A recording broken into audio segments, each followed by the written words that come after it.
Hello and welcome back to my channel.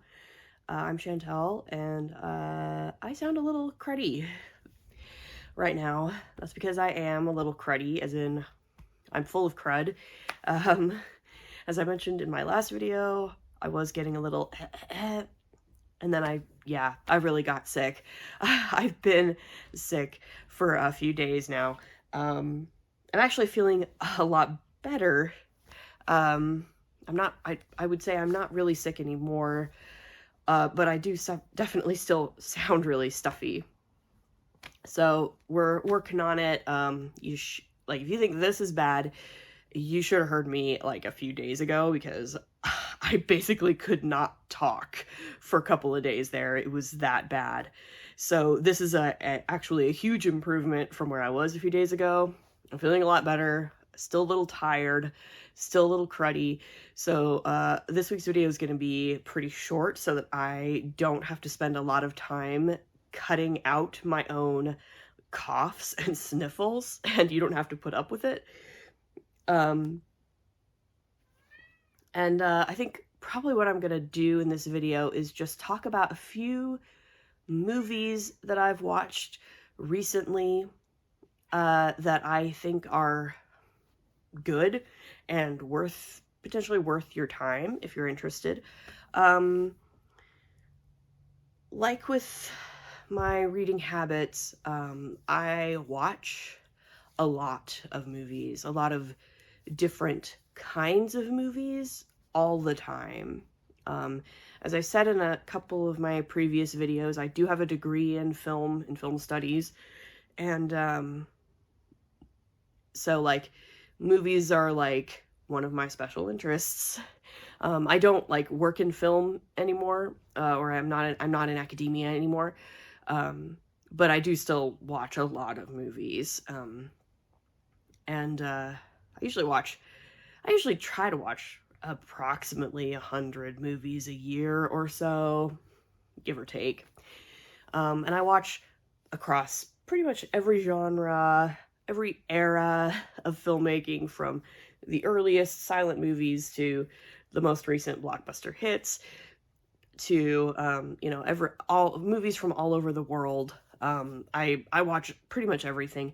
I don't watch a ton of horror movies because I'm kind of a weenie, but other than that, I'll probably watch just about anything. But yeah, so this past week I was sick. And when I'm sick and get the brain fog, the thing that I want to watch the most is like movies that just kind of make me feel good, movies that have the vibe of just sort of being hugged, right? That's sort of what I texted to my best friend when I was sick one day. I was like, you know what, I was gonna try to watch something more quote unquote serious or darker, and more adult, but I think I'm just gonna keep this sort of the vibe of movies that feel like hugs going here for a while. So that's kind of what I want to talk about in this video. Is I have a few movies that I watched just like in the past week or so while I wasn't feeling the greatest, that just are like nice. They're just like cute and wholesome and really pleasurable to watch, and kind of leave you with warm fuzzies inside, or at least they did for me. So that's what I'm going to talk about. I have 3 movies that I've watched like that this week. So the first one I want to talk about is called Good Morning, and it's a Japanese film from 1959. It was directed by Yasujiro Ozu, and Yasujiro Ozu is a really wonderful director if you are at all interested in just sort of slice of life, post-war commentaries and sort of family dramas. That was really what he did best. I had previously seen his film Tokyo Story, which is frankly a masterpiece of Japanese cinema. And it's like a slice of life family drama, set in sort of post-war Japan.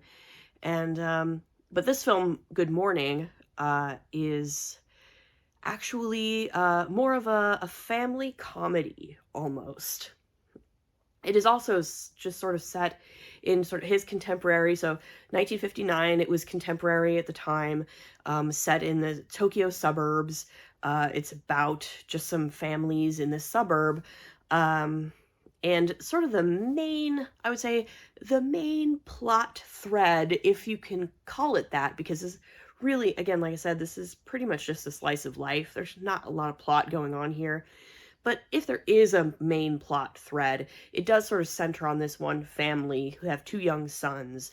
And these sons, these brothers, really desperately want their parents to buy a television set. And they beg their parents to buy a television set, and the answer is definitely not, right? 1959, we're not doing that. We're not buying a television set. That is gonna rot your brains. You have studying to do. You need to focus on your studies and not worry so much about the sumo wrestling. So that is sort of the main plot thread, if there can be said to be one, in this film. And it's adorable. The lengths that these two boys go to try to, when they get mad at their parents for not buying them a TV set, throw a temper tantrum, and then their parents get mad and their dad scolds them for being too noisy and making too much noise. And so they say, well, then we just won't talk to you anymore. We just won't talk. And so they start giving all the adults in their life the silent treatment, and to sort of hilarious results. You know, there's lots of little jokes in there. There's lots of little... I think Good Morning is like the Ozu movie that's sort of talked about as the fart joke movie, the highbrow fart joke movie, because there is a running gag among these boys and their friends and their school friends where they like to fart, because they're like 10 years old. And when you're 10 years old, that's like the funniest thing ever, is farting, right? So it's very wholesome. It's very sort of emotionally realistic. And of course, it isn't just about, you know, are their parents going to actually get them a television set, right? It's also about sort of, you know, intergenerational concerns. It's about the transition into a post-war boom economy that's really heavily based on capitalism, when Japan had previously not been quite so heavily capitalistic. So it's about sort of this increase in consumerism and increase in sort of the Americanization of Japanese culture and things like that, and the westernization of Japanese culture. So there's a lot going on in this film, but it is also just really cute and really nice, and it was just like a pleasure to watch. It's also a beautiful movie. It's in full color, which is kind of rare for an Ozu film. Most of Ozu's films are in black and white, and they're also beautiful. I love a good black and white film. But the color palette in this movie is just absolutely beautiful. And the kids, the child actors that he got, are just wonderful, especially the younger brother. I wrote it down to make sure I get it right. The youngest brother, the character's name is Isamu. He was, I think, I looked it up, he was about 4 years old when the film was made. And the actor's name is Masahiko Shimazu. And he's just adorable. Like the chubby-cheeked, cherubic little kid with the mop of black hair that is just, he's just the cutest thing. And he's just a delight to watch every moment that he's on screen. And there's a number of other sort of subplots and B-plots sort of woven through. You know, there's one about their English tutor, who is sort of in love with their young unmarried aunt, and they kind of have a fraught relationship because they can't really talk to each other beyond these sort of really simple greetings of like, good morning, nice weather we're having, kind of things. They can't really manage to have a deeper personal connection.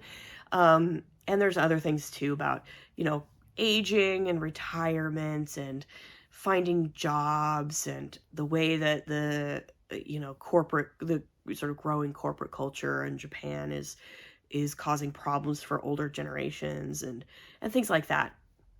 So yeah, it's just a really beautiful movie. If you're interested at all in watching it, it's actually pretty easily available on the Criterion channel, which is one of my favorite streaming services, if not my absolute favorite streaming service. I highly recommend you check it out. Criterion channel is a wonderful service. They have tons of great movies, and they're not very expensive either, so I would highly recommend that if you want to check it out. That is Good Morning, directed by Yasujiro Ozu.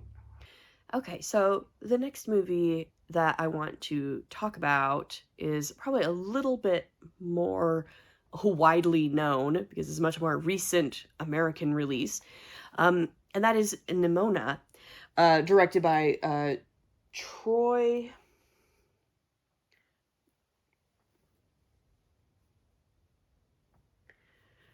Quane and Nick Bruno. This may be more familiar to some folks on BookTube, even if you don't watch a lot of movies, just because it's based on I think, a pretty popular graphic novel by N.D. Stevenson.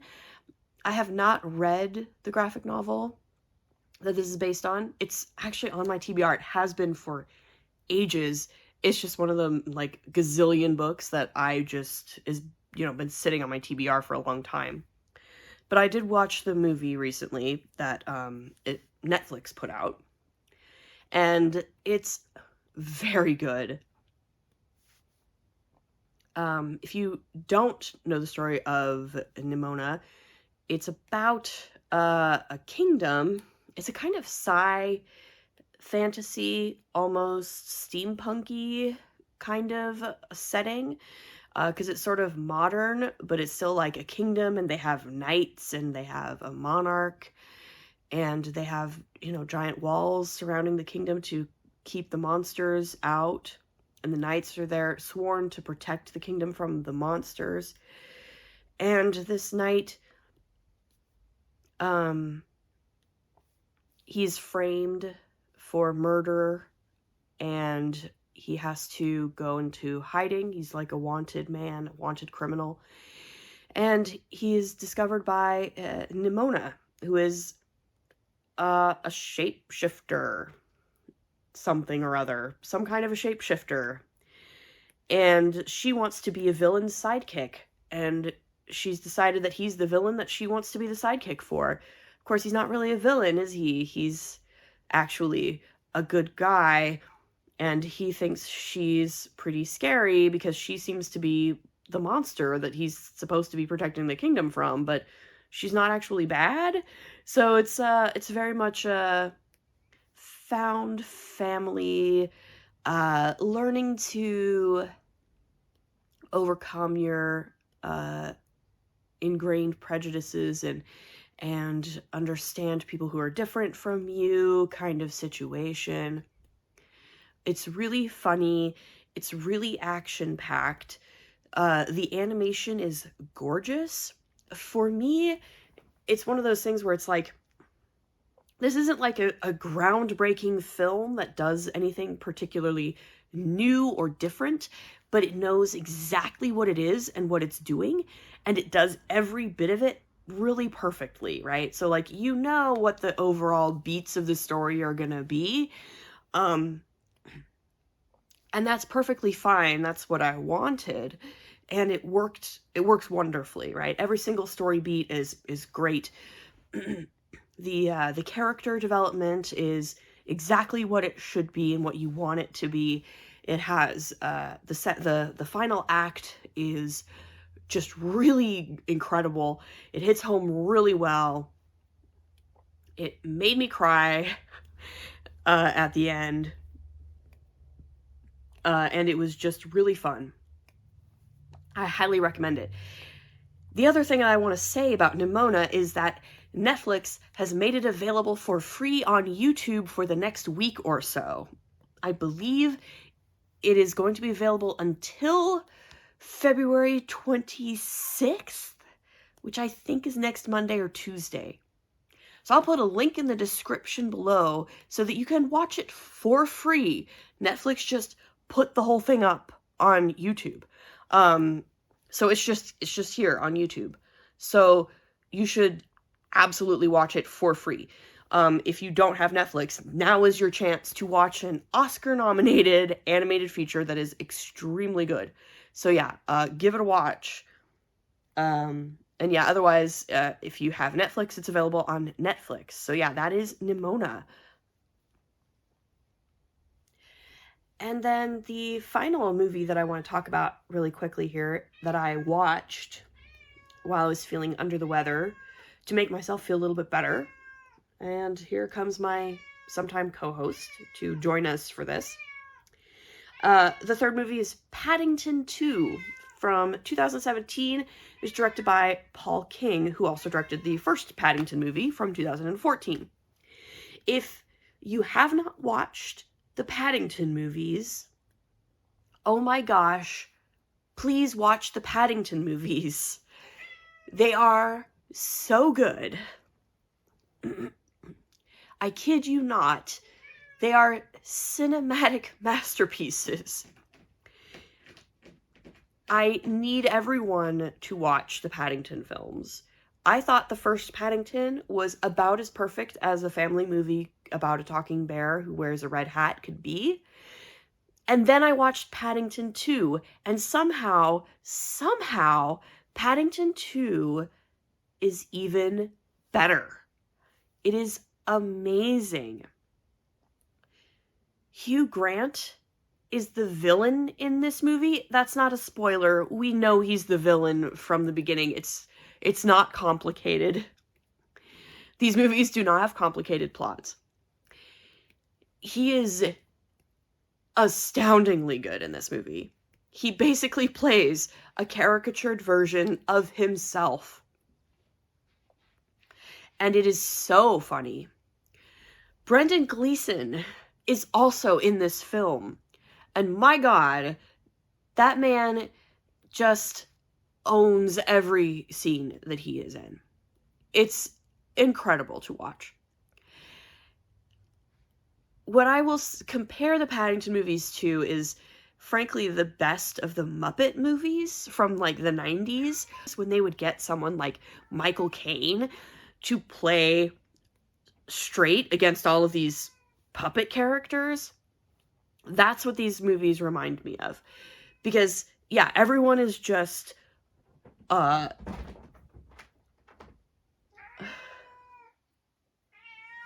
about my cat.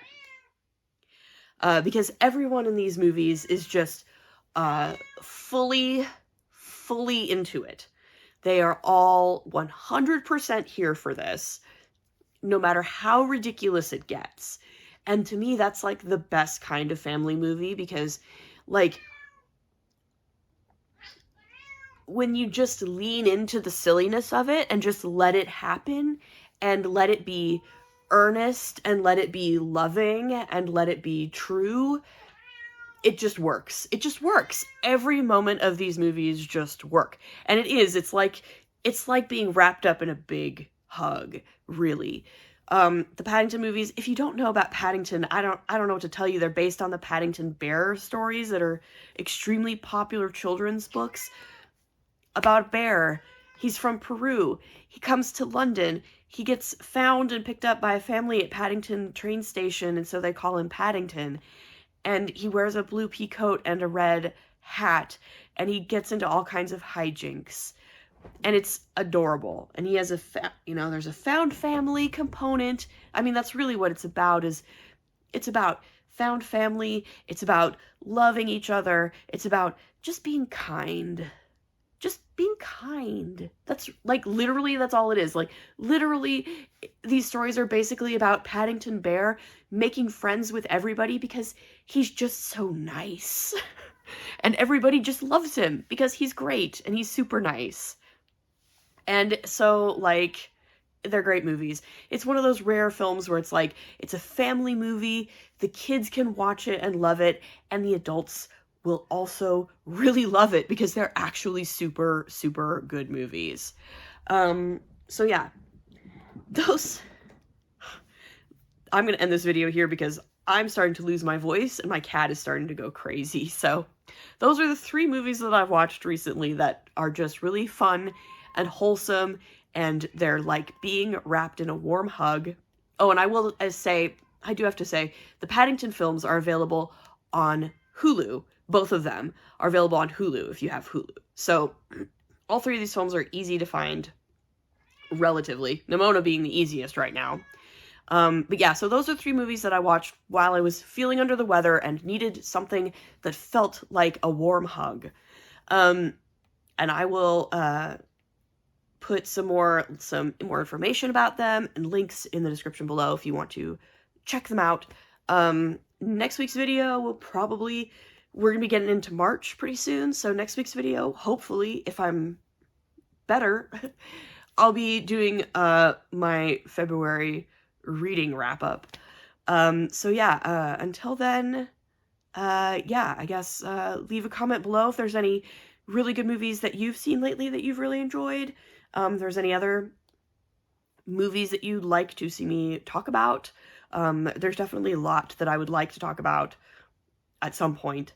And yeah, we'll see you next time. Bye.